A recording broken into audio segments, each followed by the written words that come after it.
ধান আমাদের অন্যতম প্রধান ফসল। দেশে বোরো, আউশ, আমন 3 মৌসুমে প্রায় 110 থেকে 120 লক্ষ হেক্টরে প্রায় 350 লক্ষ মেট্রিক টন ধান উৎপাদিত হয়।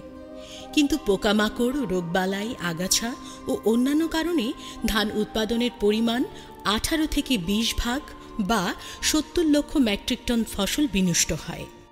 ধানের ক্ষতিকারক পোকামাকড়ের মধ্যে উল্লেখযোগ্য পোকা হচ্ছে মাজরা পোকা, পাতা মোড়ানো পোকা, বাদামি গাছ ফড়িং, গান্ধী পোকা ও পামড়ি পোকা। ধানের নানা ধরনের রোগ হয়, এর মধ্যে উল্লেখযোগ্য হচ্ছে শীত ব্লাইট ও ব্লাস্ট। এটি মাজরা পোকা। ধান ফসলের সবচাইতে বেশি ক্ষতিকারক পোকা হচ্ছে এই মাজরা পোকা। ধান রোপণের 15 থেকে 20 দিনের মধ্যেই সাধারণত জমিতে মাজরা পোকার আক্রমণ হয়ে থাকে। রোপণের 40 থেকে 45 দিন বয়সে দ্বিতীয়বার আবারও জমিতে মাজরা পোকার আক্রমণ হতে পারে। মাজরা পোকার কীড়া ধান গাছের গোড়ার দিকে ছিদ্র করে ঢুকে কাণ্ডের ভিতরে খায় ও মাঝখানে ডিগ কেটে দেয়। এর ফলে মরা ডিগের সৃষ্টি হয়। গাছে থোর আসার পর ডিগ কেটে দিলে সাদা শীষের সৃষ্টি হয়। পাতা মোড়ানো পোকা ধানের আরও একটি অন্যতম ক্ষতিকারক পোকা। এই পোকার কীড়া পাতা লম্বালম্বিভাবে মুড়িয়ে ভেতরের সবুজ অংশ খায়।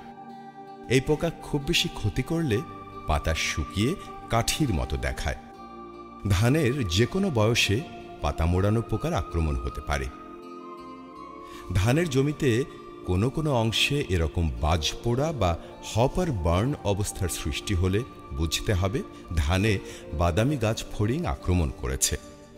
বাদামি গাছ ফড়িং নেউস ও পূর্ণবয়স্ক উভয় অবস্থায় ধান গাছের গোড়ায় বসে রস শুষে খায়। এ তো গেল ধানের পোকামাকড়ের কথা। ধানের নানা ধরনের রোগ হয়, এর মধ্যে উল্লেখযোগ্য হচ্ছে শীত ব্লাইট ও ব্লাস্ট। জমিতে শীত ব্লাইট রোগের আক্রমণ হলে প্রথম অবস্থায় জমিতে পানির উপরিভাগে খোলের ওপর সবুজ ধূসর রঙের চক্রাকৃতির ছোপ ছোপ দাগ পড়ে। অনুকূল আর্দ্র পরিবেশে আক্রান্ত কাণ্ডের নিকটবর্তী পাতাগুলো আক্রান্ত হতে পারে। ধানের ছত্রাকজনিত আরও একটি রোগ হচ্ছে ব্লাস্ট। ব্লাস্ট ধানের চারা অবস্থা থেকে শুরু করে ধান পাকা অবস্থা পর্যন্ত যে কোনো সময় হতে পারে। এ রোগ পাতায় আক্রান্ত হলে তাকে লিফ ব্লাস্ট বলে। লিফ ব্লাস্ট রোগে প্রথমে পাতায় ছোট ছোট ডিম্বাকৃতি দাগ পড়ে। আস্তে আস্তে দাগগুলো বড় হয়ে চোখের আকৃতি ধারণ করে। পরবর্তীতে অনেকগুলো দাগ একসঙ্গে হয়ে পুরো পাতাটাই ঝলসে যায়।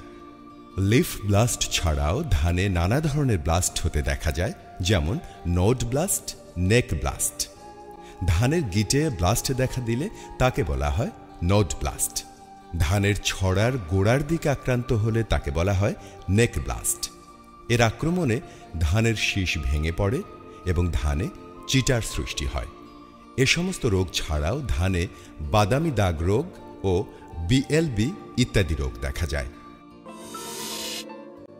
পোকামাকড় ও রোগবালাই ছাড়াও নানা রকম আগাছার কারণে ধান উৎপাদন অনেকাংশেই ব্যাহত হয়। আগাছা মাটি থেকে প্রচুর পরিমাণ সার ও পানি শুষে নেয়।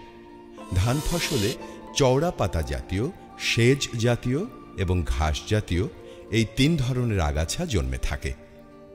চওড়া পাতা জাতীয় আগাছার মধ্যে শুষ্নি, ঝিলমরিচ, কেশুটি, সেজ জাতীয় আগাছা, চ্যাচড়া, মুথা ও জৈনা এবং ঘাস জাতীয় আগাছার মধ্যে শ্যামা, আড়াইল ও দুর্বা ইত্যাদি উল্লেখযোগ্য।